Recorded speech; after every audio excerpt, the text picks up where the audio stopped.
मैं अपनी top priority कल भी कहा सी, अज फिर दोहरा रहा, संयुक्त किसान मोर्चे की जित नूं समझदा। मैं पिछले 1 साल तो इस मोर्चे नूं पवित्र कहंदा आया। उहदे कारण ने ये मोर्चा मेरे लिए पवित्र इस करके है कि ये साडे प्रीएम्बल कॉन्स्टिट्यूशन का प्रीएम्बल जिहड़ा दिल है, ये उहदी धड़कन नूं आपदी धड़कन बनाई बैठे। किसान मोर्चे का हर बुजुर्ग मेरे माँ प्यो समान है। भाई जी मैं नंगे पैरी इन्हां कोल जाऊं मेरा, क्योंकि मैं मनदा कि इन्हां दी जित साडी जित है। 60% कांग्रेस का वर्कर सब तो पहला मेरा ऐ बांह फड़दा है और कहता भाई जी आपां ये हल करिए। इस करके मैं उन्हां तो सेध लेना चाहुंदा, हौमा सिट के उन्हां तो आशीर्वाद लेना चाहना और ये पूछना चाहना कि ये जिहड़ी साडे स्टेट दे तंत्र दी सरकार दी जिहड़ी ताकत है, ये उन्हां दा सब तो वड्डा सहयोग किस तरह कर सकते।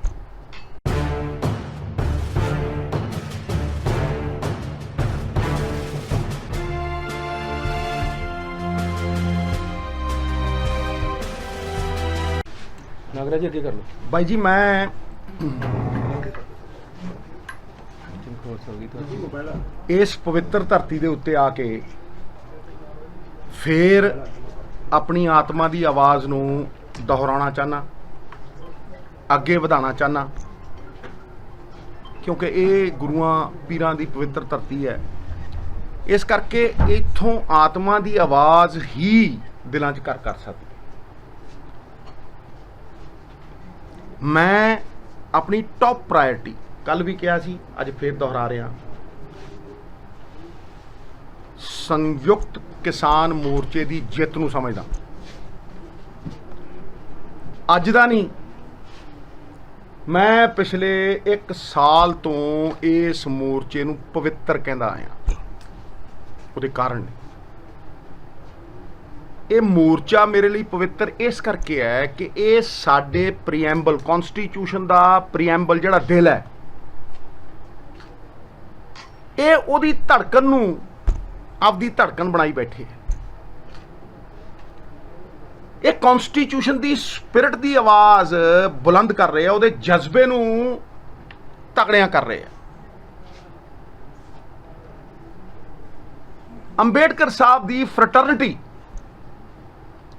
ਵੱਖ-ਵੱਖ जातां, ਵੱਖ-ਵੱਖ भाषावां, ਵੱਖ-ਵੱਖ प्रांत, ये शायद ही कदे इकट्ठे होए होण। एक धागे दे विच सब नूं परो के परिवार की एकता सिरजण वाला है किसान मोर्चा। इस करके ये मेरे लिए किसी पुण्य स्थली तो घट नहीं। किसान मोर्चे का हर बुजुर्ग मेरे माँ प्यो समान है। भाई जी मैं नंगे पैरी इन्हां कोल जाऊं मेरा, क्योंकि मैं मनदा कि इन्हां दी जित साडी जित है। 60% कांग्रेस का वर्कर सब तो पहला मेरा ऐ बांह फड़दा है और कहता भाई जी आपां ये हल करिए। इस करके मैं उन्हां तो सेध लेना चाहुंदा, हौमा सिट के उन्हां तो आशीर्वाद लेना चाहना और ये पूछना चाहना कि ये जिहड़ी साडे स्टेट दे तंत्र दी सरकार दी जिहड़ी ताकत है, ये उन्हां दा सब तो वड्डा सहयोग किस तरह कर सकते। वेखो पिछले 25 सालों तो वध रही लागत, घट रही उपज ते घट रही आमदन किसान नूं मजबूर कर रही है ये आंदोलन करने लई। मेरी इच्छा ये है, जिहड़ी कि सब दी इच्छा है साडी, कि ये जिहड़ी समाजिक मूवमेंट है इतिहासिक, ये जिहड़ी समाजिक मूवमेंट है ये एक आर्थिक ताकत दे विच तब्दील होवे। ਕਿਸਾਨ ਨੂੰ ਇੱਜ਼ਤ ਦੀ ਰੋਟੀ ਮਿਲੇ, ਉਹ ਸਾਡੀ ਪੱਗ ਨੇ। ਸਭ ਤੋਂ ਪਹਿਲਾ ਬੰਦਾ ਸੀ ਜਿਹਨੇ ਕਾਲਾ ਝੰਡਾ ਲਾਇਆ ਸੀ ਆਪਣੇ ਘਰ ਤੇ। ਹਰ ਥਾਂ ਤੇ ਅੱਗੇ ਹੋ ਕੇ, ਪਾਰਟੀਆਂ ਤੋਂ ਉੱਤੇ ਉੱਠ ਕੇ ਮੈਂ ਅੰਦੋਲਨਾਂ 'ਚ ਹਿੱਸਾ ਲਿਆ। ਕਿਉਂ? ਕਿਉਂਕਿ ਮੈਂ ਜਾਣਦਾ ਅਹਿਮੀਅਤ ਇਸ ਕਿਸਾਨ ਮੋਰਚੇ ਦੀ। ਇਹਦਾ ਹੱਲ ਹੋਣਾ ਬਹੁਤ ਜ਼ਰੂਰੀ ਹੈ।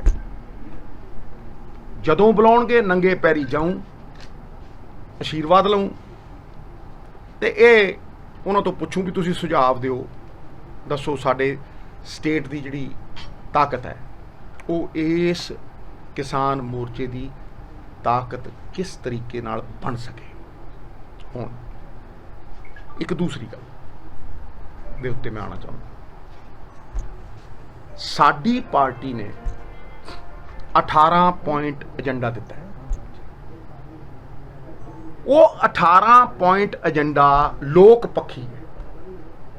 We are a welfare state, ਔਰ ਉਹ ਲੋਕਾਂ ਦੀ ਭਲਾਈ, ਲੋਕਾਂ ਦੀ ਵੈਲਫੇਅਰ ਦੇ ਲਈ ਹੀ ਹੈ।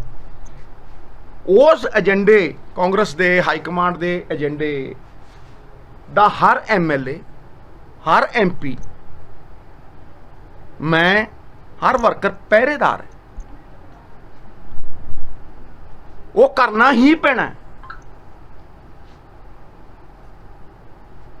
ਔਰ ਇਹ ਪੰਜਾਬ ਮਾਡਲ ਔਰ ਇਹ 18 ਨਕਾਤੀ ਪ੍ਰੋ ਪੀਪਲ ਏਜੰਡਾ ਜਿਹੜਾ ਹੈ,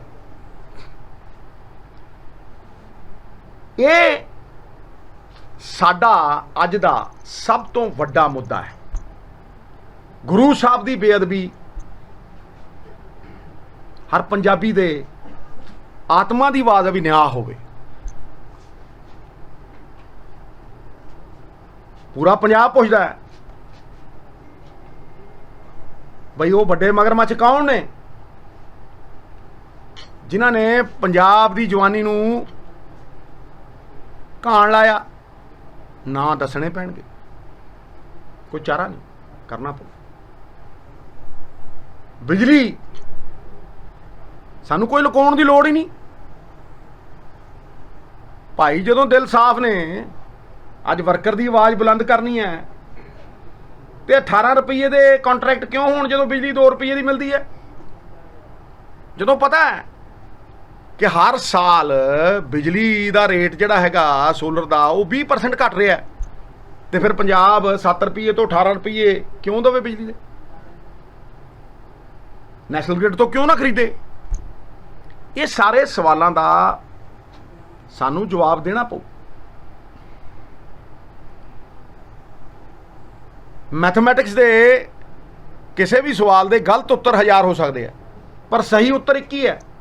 ਇਹ ਜਿਹੜਾ 18 ਪੁਆਇੰਟ ਪ੍ਰੋਗਰਾਮ ਔਰ ਇਹ ਪੰਜਾਬ ਮਾਡਲ ਹੈ, ਇਹ ਬਿਲਕੁਲ ਸਹੀ ਉੱਤਰ ਹੈ।